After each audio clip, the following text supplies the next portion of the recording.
And நீங்கள் அவங்கள பற்றி சின்சியரான ஆர்டிஸ்ட் அப்படிங்கிற மாதிரிலாம் சொல்கிறீங்க. பட் அவங்கள சுற்றி நிறைய ரூமர்ஸ் இருக்குது.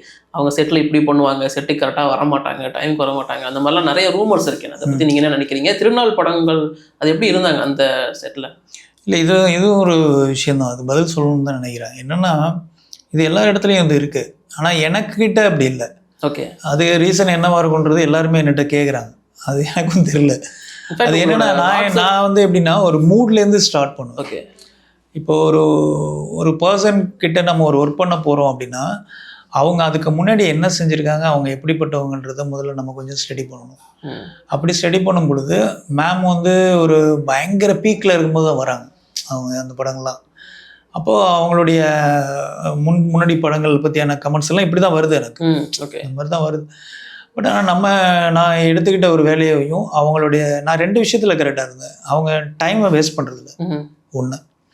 இன்னொன்று அவங்களுக்கு பிடிக்காத விஷயங்களை இரிட்டேட் பண்ணுறது கிடையாது 2.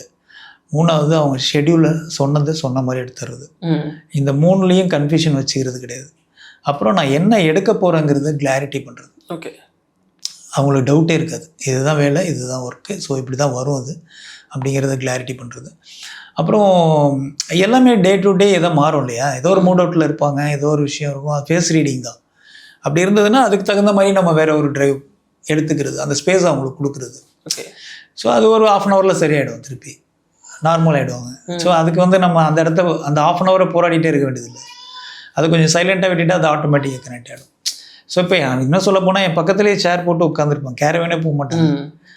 ஸோ அது நம்மளுடைய அப்ரோச்லேருந்து ஸ்டார்ட் ஆகுறத நான் நினைக்கிறேன். ஏன்னா அதான் மற்றவங்க நயன்தாரா பற்றி சொல்லும் போதெல்லாம் அவங்க கேரவன் விட்டு வெளியவே வர மாட்டாங்க அப்படிங்கிற மாதிரி தான் சொல்லியிருக்கேன். நான் சொல்லுவேன், கேரவன் போயிடுங்க, நீங்கள் டைம் ஆகும் மேடம்னு சொல்லுவேன்.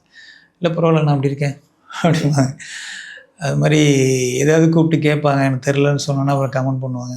ஸோ இந்த மாதிரி அவங்களா தான் இன்ட்ராக்ட் பண்ணுவாங்களே தவிர நான் பாட்டுக்கு இப்போ வேலை செஞ்சுட்டு தான் இருப்பேன்.